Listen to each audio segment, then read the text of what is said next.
Hello friends, स्वागत है आपका फेरी फ्रेंड के चैनल में। चलिए आज मैं आपको लेकर चलती हूँ एक ऐसी कहानी की तरफ जिसमें एक पेड़ है और उसमें सोने चांदी के घर बने हुए हैं। किसी गांव में अनन्या नाम की एक लड़की रहती थी जिसकी माँ बहुत बड़ी जादूगरनी थी, लेकिन वो जादूगरनी दिल की बहुत अच्छी थी। वो अपने जादू का इस्तेमाल गरीबों की मदद और जरूरतमंदों की जरूरत पूरी करने के लिए किया करती थी। एक बार गांव की एक बूढ़ी अम्मा जादूगरनी के पास आई और पास आकर बोली, बेटा मैं बहुत गरीब हूँ, मेरी बेटी की शादी है, मेरी कुछ मदद कर दो। हाँ बूढ़ी अम्मा, मैं आपकी मदद जरूर करूँगी, आप चिंता ना करें।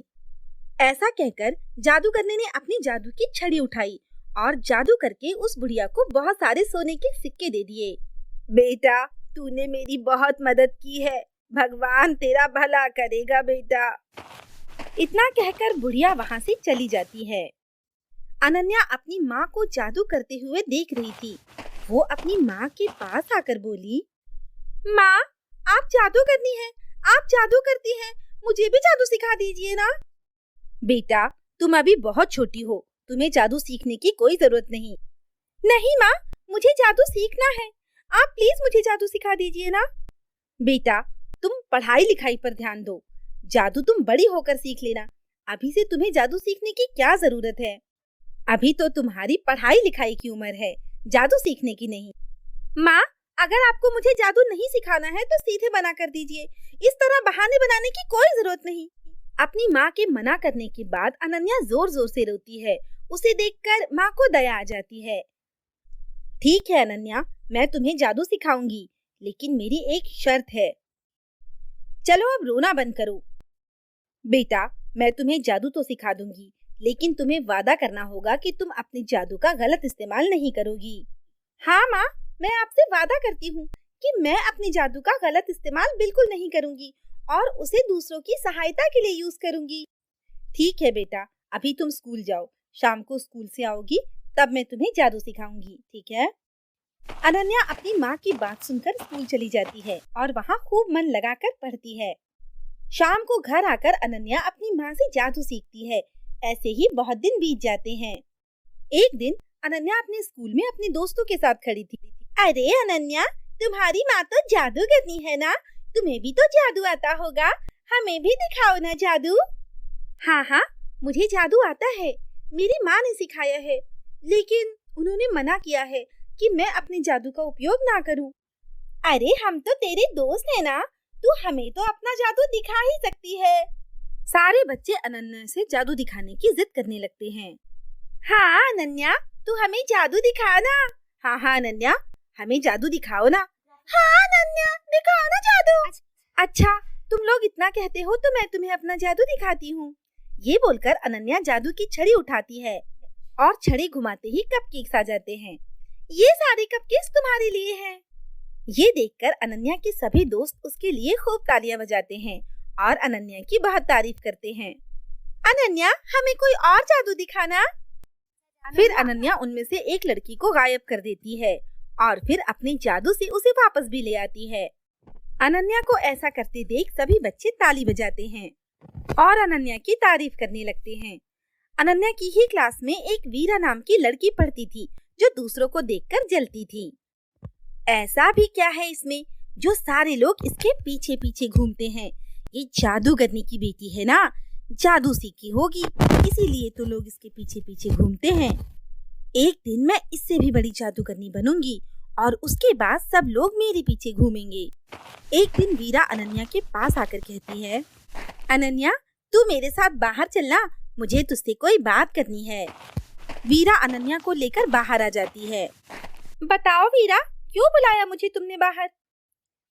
यार तू कितना अच्छा जादू करती है, मुझे भी थोड़ा जादू सिखा देना यार। मैं भी एक बहुत बड़ी जादूगरनी बनना चाहती हूँ तेरी माँ की तरह, और मैं भी जादू सीखकर लोगों की मदद करूँगी। नहीं नहीं वीरा, माँ कहती है कि पहले पढ़ाई पूरी करो, उसके बाद जादू सीखना। तू मुझे जादू नहीं सिखाना चाहती तो कोई बात नहीं, मैं किसी और से सीख लूंगी, पर मुझे तुझसे ये उम्मीद नहीं थी कि तू मुझे मना करेगी। अरे तू परेशान क्यों होती है, तू चिंता मत कर, मैं कल माँ से बात करूंगी। अगले दिन। अरे वीरा, तू शाम को घर आ जाना, मैंने माँ से बात कर ली है तुझे जादू सिखाने के लिए। वीरा शाम को अनन्या के घर पहुँचती है। अनन्या की माँ उन दोनों को जादू सिखाती है और फिर वीरा भी थोड़ा बहुत जादू करना सीख जाती है। सुनो बेटा, मुझे तुम दोनों से उम्मीद है कि तुम लोग जादू सीखकर गरीबों की मदद जरूर करोगे। आज मैं तुम दोनों को एक ऐसी जगह पर लेकर जाऊंगी जहाँ सिर्फ एक जादूगर ही जा सकता है। उसके बाद तीनों अपनी जादुई झाड़ू पर बैठकर जंगल जाते हैं। उस जंगल में सोने और चांदी के लहंगों का घर था।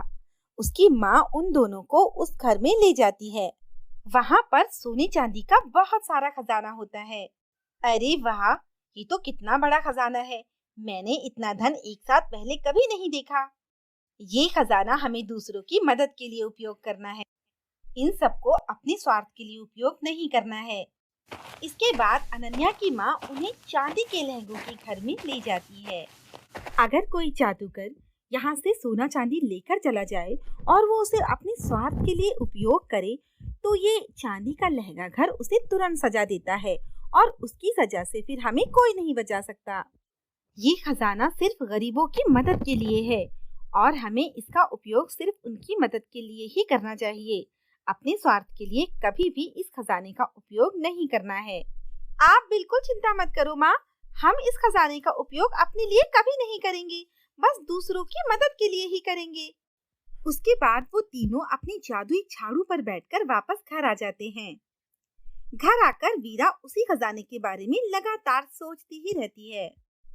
भाड़ में जाए ये जादू वादू, मुझे बस वो खजाना मिल जाए, फिर मुझे जादू सीखने की क्या जरूरत होगी। सारी दुनिया मेरे कदमों में होगी, जो चाहूंगी वो कर सकती हूँ और हर इंसान मेरी इज्जत करेगा।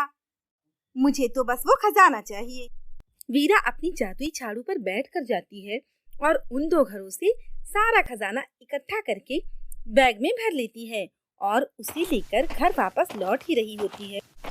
तभी जादुई चांदी का घर वीरा को ऐसा करते देख लेता है और कहता है, ठहर जा लड़की, तुझे समझाया गया था ना कि ऐसा मत करना, फिर भी तू नहीं मानी।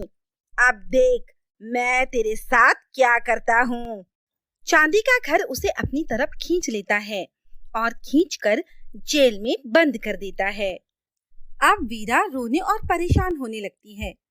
मुझे छोड़ दो, मुझे छोड़ दो, ये मेरी गलती थी, अब मैं ऐसा कभी नहीं करूंगी, मुझे प्लीज जाने दो। लेकिन चांदी का घर उसे माफ नहीं करता और जीवन भर के लिए उसे जेल में कैद कर देता है। अब अनन्या बड़ी हो चुकी थी और अपनी माँ की तरह ही एक बड़ी जादूगरनी भी बन चुकी थी। वो भी लोगों की मदद किया करती थी और बहुत दयालु थी। और दूसरी तरफ वीरा हमेशा के लिए जेल में कैद थी। किसी को भी पता नहीं था कि वीरा वहाँ जेल में कैद है, लेकिन अनन्या ये बात जानती थी। अनन्या अपने दोस्त को बचाने के लिए अपनी माँ से बात करती है। माँ, वीरा को अपनी गलतियों की सजा मिल चुकी है माँ, मैं उसे बाहर लाना चाहती हूँ, प्लीज माँ मेरी हेल्प करो। बेटा, वैसे तो वीरा ने बहुत बड़ी गलती की है, लेकिन हम वहाँ पर जाकर उस घर से माफी मांगेंगे, शायद उसे दया आ जाए और वो वीरा को छोड़ दे।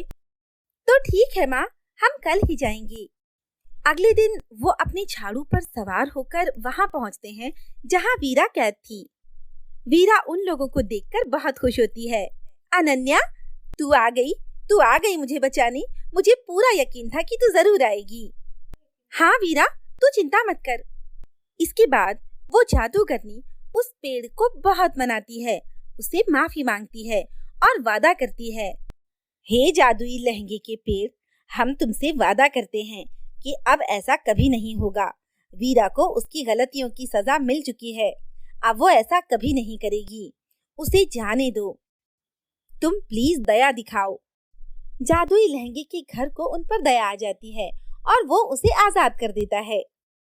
वीरा भागकर अनन्या को गले लगा लेती है। वो लोग खुशी खुशी घर वापस आ जाते हैं। तो दोस्तों, कैसी लगी आपको हमारी कहानी?